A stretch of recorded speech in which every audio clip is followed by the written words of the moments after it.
RK இன்ஃபோடெக்லேருந்து Rajeshkumar. ப்ரீவியஸாக bank நிஃப்டியை predict பண்ணி ட்ரேட் பண்ண கிரியேட் பண்ணதை இன்றைக்கி நீங்கள் டெப்ளாய் பண்ணியிருந்தீங்கன்னா உங்களுக்கு எந்த மாதிரி ரிசல்ட் வந்திருக்கும்னு செக் பண்ணிவிட்டு நெக்ஸ்ட் நாளைக்கு மண்டே பேங்க் நிஃப்டியில் இன்ட்ராடே ட்ரேட் பண்ணுறதுக்கு ட்ரேட் பிளானை கிரியேட் பண்ணலாம்.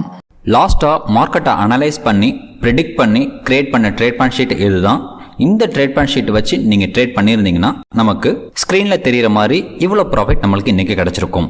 நம்ம டெய்லி கிரியேட் பண்ணுற ட்ரேட் பிளான் ஷீட்டை நீங்கள் கான்ஃபிடென்ட்டாக டிசிப்ளினாக எஃபெக்டிவாக நீங்கள் யூஸ் பண்ணாலே மந்த்லி 30,000ங்கிறதெல்லாம் சாலிடாக நம்ம இந்த பேங்க் நிஃப்டிலேருந்து எடுத்துடலாம்.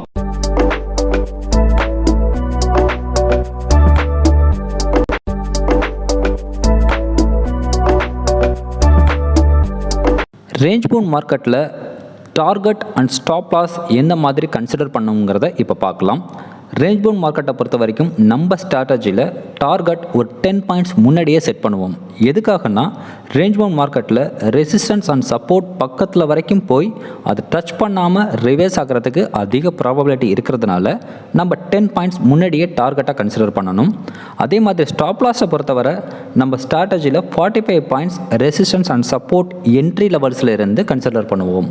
45 பாயிண்ட்ஸ் எதுக்காகனா பேங்க் நிஃப்டியை பொறுத்தவரை ஆவரேஜ் ட்ரூ ரேஞ்சுன்னு சொல்லக்கூடிய ஏடிஆர் 5 மினிட்ஸ் டைம் ஃப்ரேமில் 45 பாயிண்ட்ஸ் டு 60 பாயிண்ட்ஸாக இருக்குது. அதாவது பேங்க் நிஃப்டி சாதாரணமாக 5 மினிட்ஸில் 45 பாயிண்ட்ஸ் டு 60 பாயிண்ட்ஸ் மூவ் ஆகுங்கிறது இதோட மீனிங்.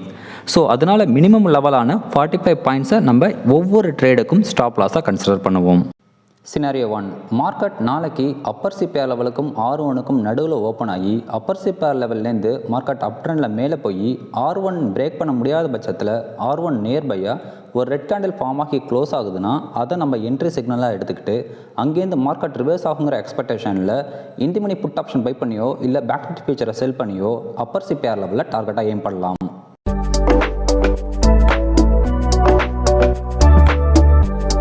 சினாரியோ 2, ஒருவேளை பேங்க் நிஃப்டி R1க்கும் R2க்கும் நடுவில் ஓப்பன் ஆகி 945க்கு மேலே R2 நியர்பையாக ட்ரேட் ஆகணும். பட் R2வை பிரேக் பண்ண முடியாத பட்சத்தில் R2 நியர்பையாக ஒரு ரெட் கேண்டில் ஃபார்ம் ஆகி க்ளோஸ் ஆகுதுன்னா அங்கேருந்து மார்க்கெட் ரிவர்ஸ் ஆகுங்கிற எக்ஸ்பெக்டேஷனில் இந்த மணி புட் ஆப்ஷன் பை பண்ணியோ இல்லை பேங்க் நிஃப்டி ஃபியூச்சரை செல் பண்ணலையோ டவுன் ட்ரெண்டில் R1 டார்கெட்டாக எய்ம் பண்ணணும்.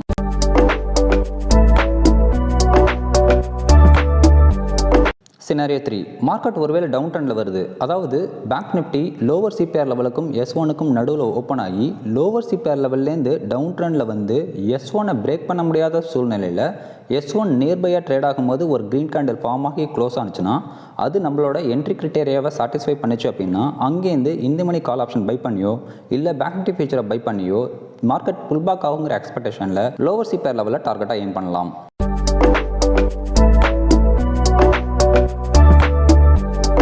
சினாரியோ 4, பேங்க் நிஃப்டி ஒருவேளை S1க்கும் S2க்கும் நடுவில் ஓப்பன் ஆகி S1லேருந்து டவுன் ட்ரெண்டில் வந்து S2 நியர்பையாக ட்ரேட் ஆகும்போது S2வை பிரேக் பண்ண முடியாத சூழ்நிலையில் ஒரு க்ரீன் கேண்டில் ஃபார்ம் ஆகி க்ளோஸ் ஆகுதுன்னா அதை நம்ம என்ட்ரி சிக்னலாக எடுத்துக்கிட்டு அங்கேருந்து மார்க்கெட் ரிவர்ஸ் ஆகி புல்பேக் ஆகுங்கிற எக்ஸ்பெக்டேஷனில் இந்த மணி கால் ஆப்ஷன் பை பண்ணியோ இல்லை பேங்க் நிஃப்டி ஃபியூச்சரை பை பண்ணியோ S1 டார்கெட்டாக எய்ம் பண்ணலாம்.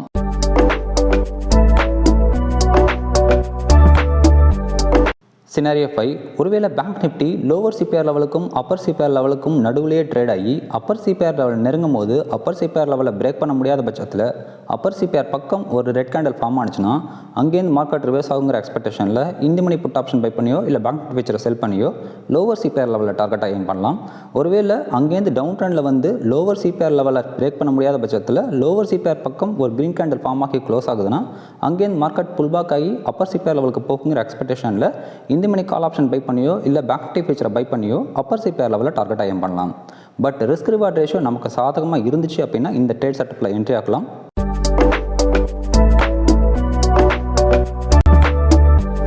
இதை தாண்டி மார்க்கெட் S3, S4, S5 லெவல்ஸில் இல்லை R3, R4, R5 லெவல்ஸில் ட்ரேட் ஆகிட்டு இருந்தால் எந்த இடத்துல என்ட்ரி எடுக்கணும், எந்த இடத்துல டார்கெட் ஃபிக்ஸ் பண்ணணும், ஸ்டாப் லாஸ் எங்கே போடணும், ரிஸ்க் ரிவார்ட் ரேஷியோ எவ்வளோ, இந்த மாதிரி ட்ரேட் டீட்டெயில்ஸோட மல்டி லெவல் சப்போர்ட் பாயிண்ட்டும் உங்களுக்கு இந்த ட்ரேட் பிளான் ஷீட்டோட அவைலபிளாக இருக்குது. ஸோ இந்த trade plan sheet everyday 7:30 to 8:30 week டேஸில் அவைலபிளாக இருக்கும். நீங்கள் மெம்பர்ஷிப்பில் இருந்தீங்கன்னா ஃப்ரீயாகவே அசஸ் பண்ணிக்கலாம். தேங்க்யூ. நெக்ஸ்ட் ப்ரெடிக்ஷனில் மீட் பண்ணலாம். Happy trading.